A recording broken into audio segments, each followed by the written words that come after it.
Hey everybody, Jason Laird from the Storm Tracker Weather Center here with a quick afternoon weather update. Well, we are seeing that significant moisture move across the region. So far, the Front Range and the Eastern Plains not really seeing much. We're pretty much just seeing the moisture over top of the mountains. And I just checked out a few of the webcams over West Yellowstone area and throughout Yellowstone, and they're definitely getting some rain, snow into the higher elevations. Last night we were talking about 6,500 feet and above, seeing the snow transition to rain. Now it looks like that bumped up a little bit. Latest atmospheric soundings are suggesting about 8,000 feet and above. We'll see snow, everything below that.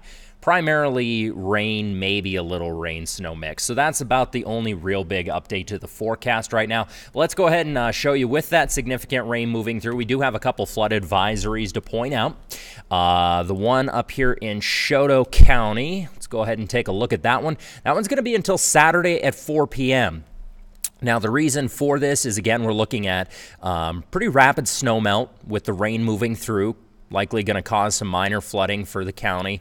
And it looks like there's a couple areas that have seen some kind of ice, not an ice jam, just some frozen areas that have kind of plugged up culverts and whatnot. So that, again, is why this particular flood advisory has been issued, so just keep that in mind. Everything else is pretty much out of our area, but there is some flood warnings over here near Jordan, or excuse me, flood watch over here near Jordan due to relatively the same thing and more moisture moving across that area.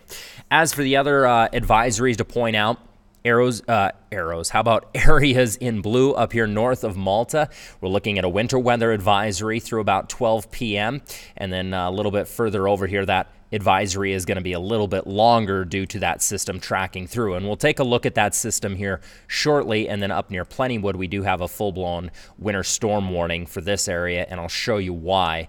As this system tracks across the state, it's going to pick up a lot of strength. We're not going to see much up and down I-15, but once it starts to make its way up near Malta, kind of take a line and draw it from Havre to Jordan. I suppose I could just kind of show you that. So basically, if we were to take a line and draw it from, Havre to Jordan roughly, that area and above is what's going to see the heaviest impacts of this storm. So here's how it's going to play out. Futurecast over the next, roughly 24 hours or so. I know it's showing a lot of moisture right here. Don't get too excited about that. Honestly, a lot of that is just anticipating what could be some rain moving through the area. Yes, we're going to get rain. We've already seen some in Great Falls. We've already seen a little bit into the Front Range or Front Range of the Rockies, but for the most part, it's going to stay relatively dry. All right, so as that system, though, moves up into the northeastern corner, you see that?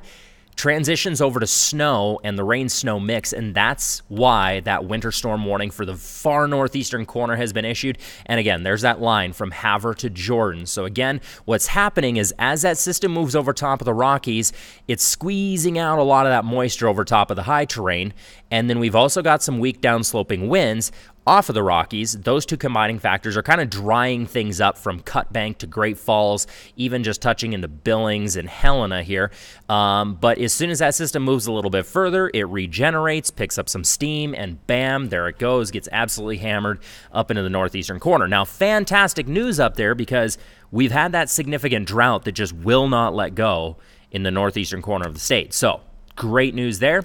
Storm should be kind of out of the area by Friday, 3 or 4, give or take a little bit. That is not to say that we're completely out of the woods, though, with rain. As you notice, we're going to see kind of these sporadic little showers through the weekend. So the remainder of Friday through Saturday and Sunday, we're going to continue to see these little batches of moisture. So I can't rule out showers, possible rain-snow mix up through Sunday. So I do have it in the forecast, but nothing to really get too terribly excited about. It's just kind of regenerating some wraparound moisture off of that system and kind of moving throughout the area. All right, as for your overnight lows tonight, pretty chilly along the high line, looking at the high 20s, 28 in Havre, 27 in Cut Bank. Great Falls, I'm reading in tonight at about 30 degrees, and I think Helena here should hit about 32 tonight. Warmer, though, as I move the whole map here, warmer as we go further south into Bozeman and Billings there. All right, tomorrow, chilly. especially along the High Line. The reason the High Line, I'm just going to kind of break that down for a second. The reason the High Line and Glasgow and Havre and Cutbank have seen such chilly temperatures is the snowpack. Yesterday on the 10 o'clock news, I showed you an updated snowpack chart compared to 2017, and it's drastic how much extra snow is right in this area. And that's the reason it's cooler up there, is we've got snowpack and that evaporation. And evaporation, believe it or not, is actually a cooling process. So that's part of the reason we've seen the fog and the cold temperatures up there. Anyways, I digress here. Highs tomorrow in Great Falls, 47, 49 in Helena, and a few 40s throughout the Eastern Plains. Keep in mind, well, I guess it's past 5:30, so you probably know we don't have an early show tonight. But we do have a 10 o'clock, so tune in for that, and we'll see you there, everybody. Have a good one.